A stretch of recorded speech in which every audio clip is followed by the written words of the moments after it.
Thanks for all your positive comments about the last two. It took me 25 minutes to read it and all day to put the pictures on, but people seem to like the pictures, so I thought before I read the thing, I was like, oh, I'm not going to put any more pictures on, but I think I will now, so it'll take longer, but we'll see. So this is chapter 2, The Origin of the Djinn. Now, I've just texted both my sons saying Happy Easter, don't reply because I'm going to do a video, so they're going to reply, so there's going to be that. Mark's out there rummaging around with hot cross buns, so there's going to be that. So this is going to be one of our usual professional productions. Okay, right. The origin of the Jinn. The Jinn are called God's other people, and the Quran makes it very clear that they existed on this planet long before humans. But exactly how long ago, no one knows. According to the most Islamic stories, the Jinn were created by Allah sometime between 1 and 2,000 years before the first humans appeared on Earth. It is hard to accept the notion that the Jinn were only masters of this planet for 20 centuries, and in that time were able to create kingdoms and societies with an almost supernatural technology. The early Islamic people believed that with each passing millennium, great changes took place on Earth that affected all living things. Many human cultures throughout time used a passage of 1,000 years to mark the beginning of a new age. For example, in the biblical book of Revelation, the Project John talks about a new age of man that will last for 1,000 years, after which the devil will be set free and once again attempt to corrupt the human race. We must remember that before the 15th century, 1,000 years seemed like a very long span of time. No one thought of time in terms of millions. The idea of millions of years was something that these people of long ago could not fathom, since the common belief was that God created the earth only 6,000 years earlier. Though it's believed the Jinn were around for a long period of time before they were exiled from the physical universe, it's possible they appeared on this planet millions of years before mankind. In fact, many of them could still be with us today. While travelling through the Middle East, Phil gathered many tales of the Jinn. A considerable number of these stories were not written but passed orally from generation to generation. After listening to many Jinn tales, he asked a question that the typical sceptical Westerners would pose. If you have never seen Jinn, how do you know they exist? The answer he got was always the same. They are mentioned in the Quran, the word of Allah, who does not lie. The origin of the Jinn is indeed mentioned in the Quran, in more than 30 verses, such as He, Allah, created man from sounding clay, the angels from light, and the Jinn from smokeless flames of fire. Ar-Rahman 55:15. The origin of the Jinn also appears in Al-Hijr, sorry if I'm getting all this wrong, 15:26-42. But is slightly different. And indeed, Allah created man from sounding clay of altered black and smooth mud. The Jinn Allah created aforetime from smokeless fire, and the angels from light. No one really knows how long ago Jinn were created or what their past and current population number could be. However, there is a great deal of information about this ancient race of beings in the mythologies of the cultures of the Far and Middle East, but not in the Western Hemisphere. Archaeologists agree that when dealing with the ancient legends of the Middle Eastern culture, any spirit below an angel and not human can be referred to as a jinni. The idea of the jinn predates Islam. The ancient Persians believed in jinni and jani, evil spirits of both genders who lived in an invisible world and often interacted with humans in different ways. They brought pleasures like fine food and gold, but also delivered disease and death. Inscriptions from northwest Arabia, dating to 3,000 years ago, indicate worship of jinn-like beings called jinnah, the rewarding gods, also known as the gods of pleasure and pain. In most of these early legends, these gods could be benevolent, but then suddenly, without warning or cause, turn malevolent. These beings are similar to early Western European concepts of demons, who were summoned to teach the sciences and medicine and locate buried treasure. If the summoner didn't perform the proper ritual or exercise extreme caution, the demon could instantly change into a hideous killing monster. Jinn and fallen angels. The Christian faith believes a certain angel, most beloved by God, was tired of serving and decided to do things his own way. This rebel angel, known as Lucifer, conspired with other powerful angels to overthrow God and become the new masters of the universe. As a result, a war among the angels broke out. In the end, Lucifer and 1/3 of the heavenly host were cast into hell. In another version of this story, Lucifer and the angels of heaven were forced by God to bow before man, his most perfect creation. Lucifer convinced a great number of other angels that they were the true firstborn and that man should bow before them. God sensed Lucifer's excessive pride and disobedience, and so he and his minions were thrown out of paradise. According to Roman Catholic belief, after the fall, God made a deal with Lucifer, allowing his demonic horde to test the human race by using enticing, tempting thoughts to encourage actions that would take humankind away from the Creator's grace. In the Islamic faith, there are no fallen angels. Muslim people believe that angels were created from pure light and have no free will. Thus, they are above sin and can only do the work of Allah, God. However, there is a similar story in the Quran of a powerful being who fell from God's grace and was shunned forever. This being, whose power was almost equal to an angel's, was a jinni named Iblis. The story goes that God orders all the angels to bow before Adam, the first human. All the angels obeyed God's command except for Iblis, the leader of the jinn, who had access to heaven.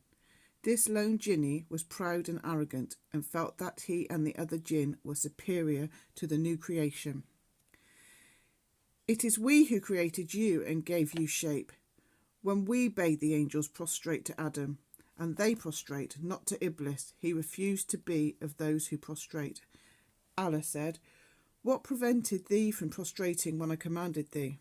Iblis said, "I am better than he. Thou didst create me from fire and him from clay." Allah said, "Get thee down from this. It is not for thee to be arrogant here. Get out, for thou art of the meanest of creatures. Be thou among those who have respite." Iblis said, "Because thou hast thrown me out of the way, lo, I will lie in wait for them on thy straight way. Then I will assault them from before them and behind them, from their right and their left, nor wilt thou find in most of them gratitude for thy mercies." Allah said, "Get out from this, disgraced and expelled. If any of them follow thee, he will I fill with you all." For this act, God cursed Iblis and all the jinn who followed him, and banished them to hell for eternity. They were no longer allowed to visit heaven and mingle with angels. Iblis begged for forgiveness. God relented and gave him and all the disobedient jinn until Judgment Day to mend their ways. Iblis obtained permission from God to prove that humankind was unworthy of his love, and was given the power to attempt to lead all men and women astray. According to the Arabian story, after Iblis was thrown out of paradise, his name was changed to Shaitan, meaning adversary, similar to Satan, as he is known in the West. Just as in the Christian story of Lucifer, Iblis was allowed by God to test the human race with the pleasures and thoughts that tempt people to turn away from God's love. After centuries passed, Iblis convinced many other jinn that God had in fact wronged them. Iblis raised an army whose sole purpose is the downfall of the human race. He and his horde of renegade jinn have recruited many humans to their cause, promising them power, wealth and pleasures, the so-called wishes a genie grants. However, the price those who make requests of the jinn must pay is not loyalty to Iblis, but their very souls. Iblis as an angel. In some early Islamic accounts, Iblis was once a powerful angel named Azael. The name Azael means God strengthens, and this angel may have originally been a Semitic god of shepherds' flocks who became demonized as Abrahamic religions flourished. sorry about this, Azazel, Azazel, is associated with the ritual of scapegoating as an expiation of sin.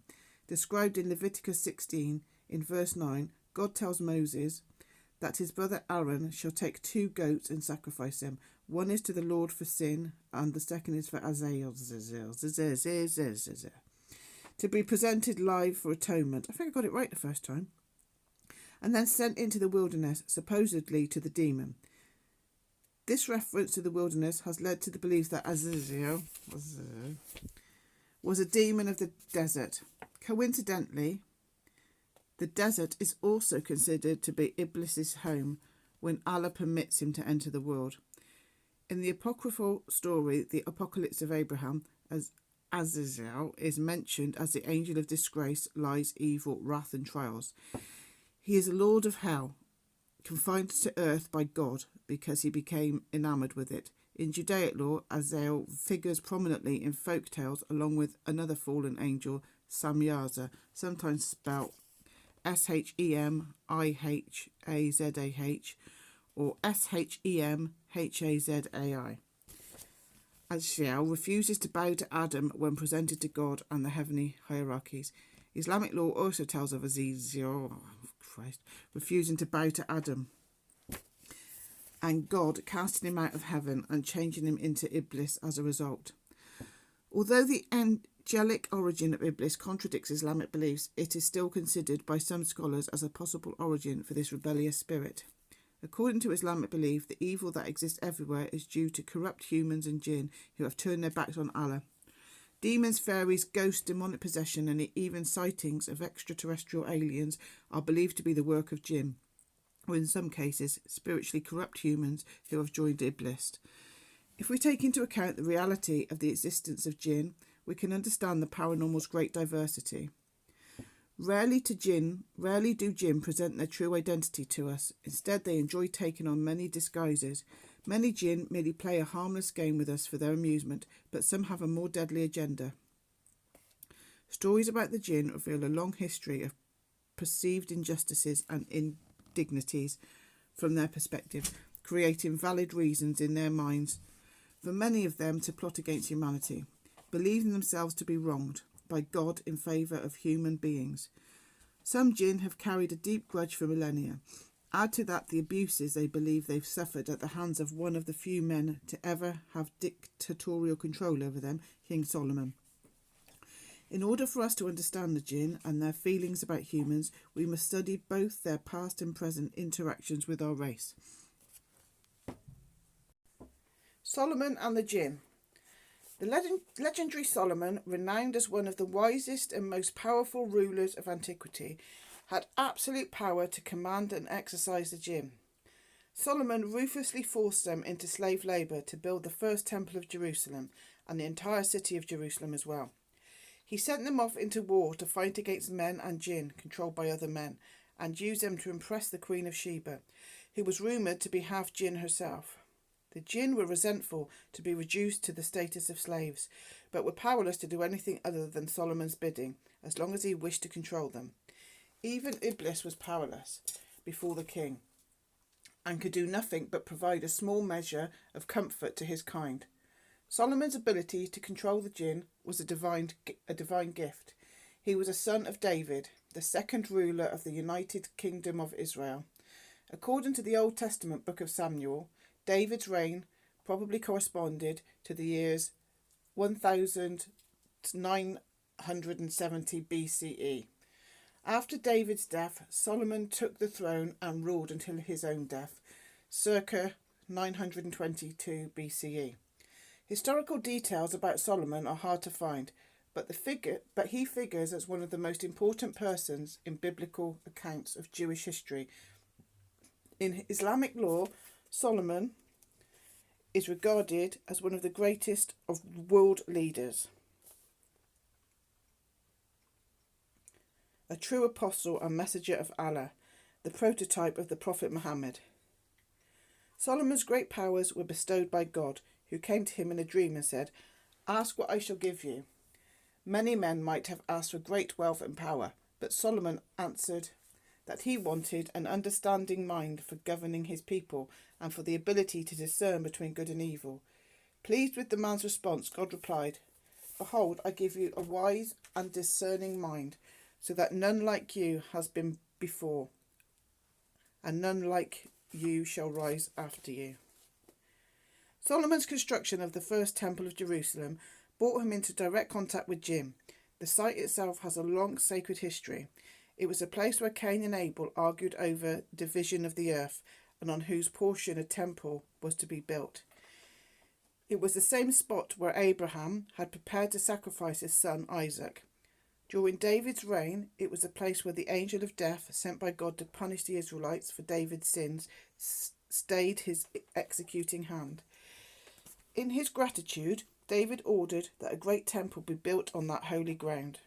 Although he received divine revelation about its construction, he was forbidden from undertaking the project himself because he had shed blood. David passed the building instructions to Solomon. During the 4th year of his reign, Solomon launched construction and sent out calls for labour. According to different sources, both humans and jinn were recruited, most of them as slaves. Various rulers sent human slaves, and Solomon enslaved the jinn himself by the power and authority God had granted him. Some accounts hold that the stones for the temple were fetched from quarries by female jinn. Some rabbinical interpretations of the Bible hold that the stones cried out in loud voices and moved themselves to the temple site.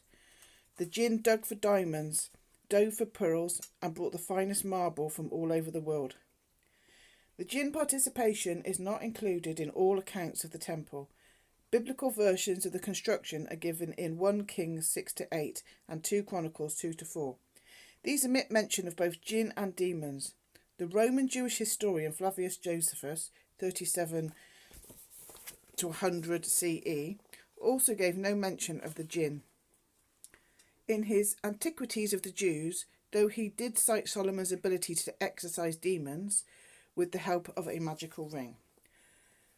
Other sources provide a different picture of how the construction of the temple was accomplished. The great Persian poet and Saint Jalal al-Din, Muhammad Rumi, wrote in his epic, the Masnavi, "When Solomon laid the foundations of the temple, men and jinn came and lent their aid to the work, some of them with goodwill and others on compulsion, even as worshippers follow the road of devotion."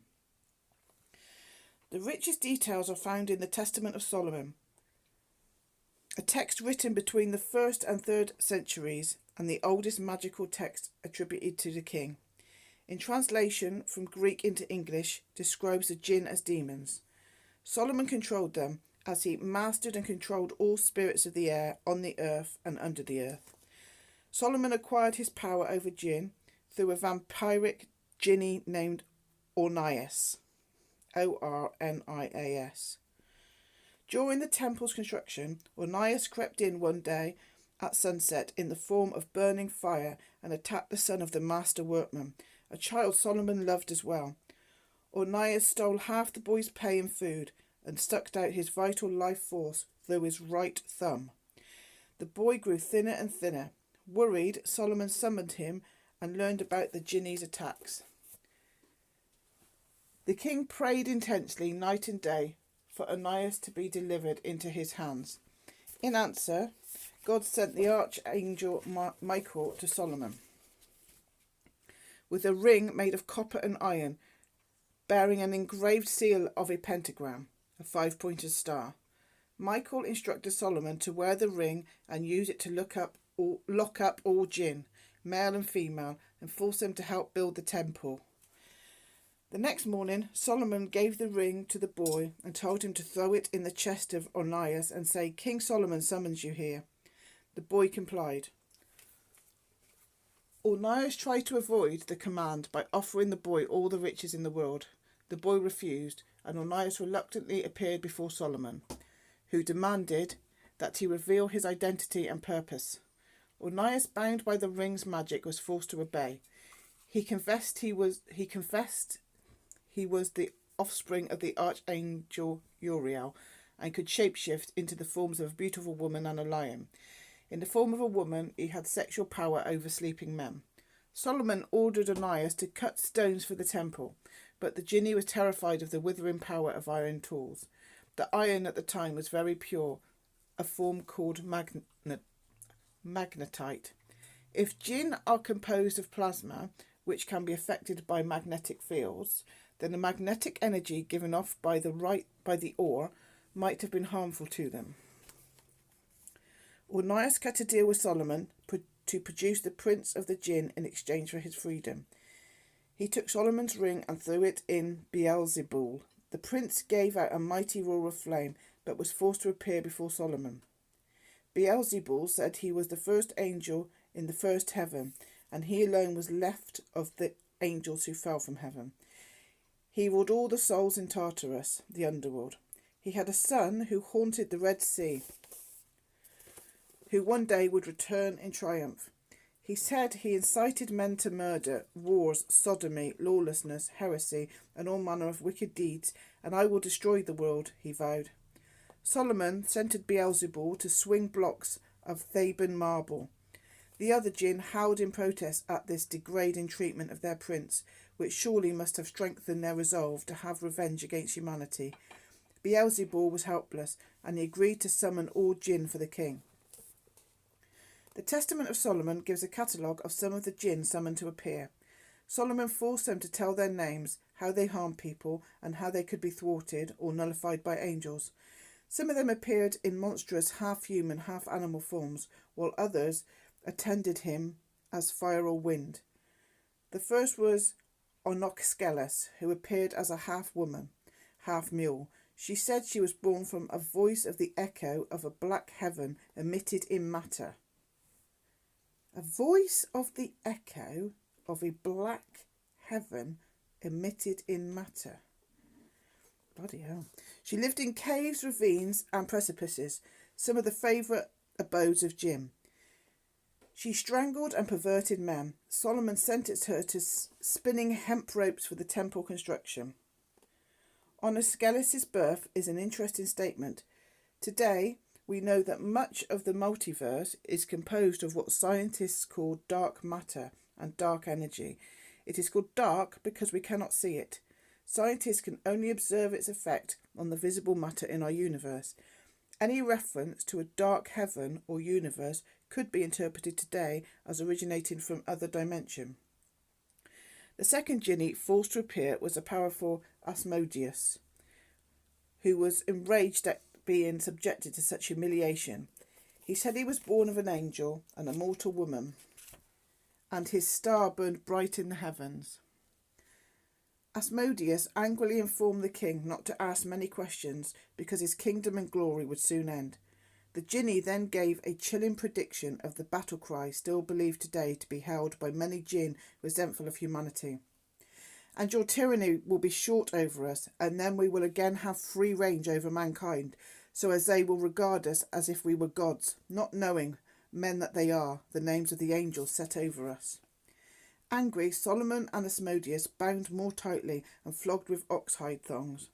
The Jinni was forced to describe how he ruined marriages and love relationships, drove men to insanity, and caused them to commit murderous deeds. Asmodeus confessed how the archangel Raphael had taught men to exorcise him with the smoke of burned fish gall and livers. He also revealed the secret of his knowledge of the future. He could fly up into heaven and eavesdrop on angels. Solomon sentenced Asmodeus to be weakened by iron, to carry 10 water jugs, and to make clay by treading it with his feet. This was a great humiliation, for as you recall from page 18, Iblis told God that as a being of fire he would not bow before Adam, an inferior creature of mere clay. Asmodeus groaned terribly at his enslavement, but was forced to comply. Solomon summoned other Jinn. Some gave names that described their functions, such as power, strife, deception, jealousy, error, and battle. In addition to creating chaos and mayhem, they confessed to causing specific diseases and illnesses. Law tells us that the proud Jinn were angry and embittered at the harsh treatment Solomon had given them. The only Jinni not subjected to the slave labour was Iblis. A story goes that one day Iblis visited the temple site to confront his jinn. "How do you fare?" he asked them. "We have no rest in our condition," they answered. "Do ye draw stones from the quarry and then return empty thither?" "Yes," they replied. "Then ye have some ease," Iblis said. Solomon overheard the jinn talking on the wind, and he punished them by ordering them to carry loads to and from the quarry. When Iblis came again to confront the jinn, they complained about the increase in their burdens. He said, "Do ye sleep at night?" When they said yes, he replied, "Then ye have some ease." Solomon retaliated by ordering the jinn to work day and night. Again Iblis came to confront the jinn, and they complained. Iblis responded that when situations seem to be the worst, conditions improve. According to one version of the story, Solomon died before the temple was completed. According to the Testament, however, Solomon completed the temple, installed the Ark of the Covenant within it, and rested in glory. He had another significant jinn encounter when Adair, the king of Arabia, appealed to him to use his power to banish an evil spirit, a powerful wind jinni who was killing people and animals. Solomon gave a servant a wine flask and his magic ring, and told him how to capture and seal the jinni in the flask to imprison it. The servant did so. When presented to Solomon, the jinni stood up inside the flask and made it walk around. Solomon tricked this jinni, Ephapus, and another jinni from the Red Sea, Abazetibod. I don't think that's how you say that. Or Abaddon, to raise a very large and heavy pillar into the air. He froze them in the air as he held the pillar aloft. Solomon would have lived out his days in peace and grandeur, according to the Testament, had he not fallen madly in love with the Jesuit woman. The priest of Moloch promised him the woman if he would bow to the gods Moloch and Remphan. He did, and the blessing of God left him for the rest of his days. According to Rumi's Masnavi, God tested Solomon after the temple was finished. Solomon's magical ring was stolen by a jinni named Sakar, who assumed the king's shape and impersonated him for 40 days. Solomon was forced to wander about the land and beg for bread. After 40 days, God restored Solomon to his rightful place, and the king began his worship inside the temple. The stories about Solomon reinforce central themes in jinn history: outcast, abused and shamed, unable to exert their full powers in the world they coveted. Their repressed resentment increased. Some jinn shrugged off the indignities and went about their lives and affairs, avoiding human contact. Others vowed revenge, biding their time over the centuries for the perfect opportunity to strike back. It's clear that at one time humans enjoyed a more direct contact with the jinn, the latter of whom were unhappy with their situation. Knowing this, Solomon imprisoned an unknown number of jinn in brass bottles laced with iron, and sealed them with lead and a magical talisman. Some of the jinn were also held captive in magic rings made of rubies and fire opals. Many powerful but innocent jinn were also imprisoned at the time because Solomon feared that in the future they may cause trouble for mankind. Jinn classifications. Before we continue presenting our research of the jinn, it's important that we clarify a few things. Jinn who choose to live next to humans or interact with them are known as Amar. That's A-A-M-A-R. Young jinn are called Arwah, A-R-W-A-A-H. Jinn who have evil intentions are called Shayteen, S-H-A-Y-T-E-E-N. And the more powerful jinn leaders are known as Afrit, A-F-R-I-T. This identification of jinn is a very broad one, much like describing a person as only listening to one kind of music or only enjoying one kind of food to the exclusion of all others. We shall see in the chapters to follow that jinn's social structure is quite complex.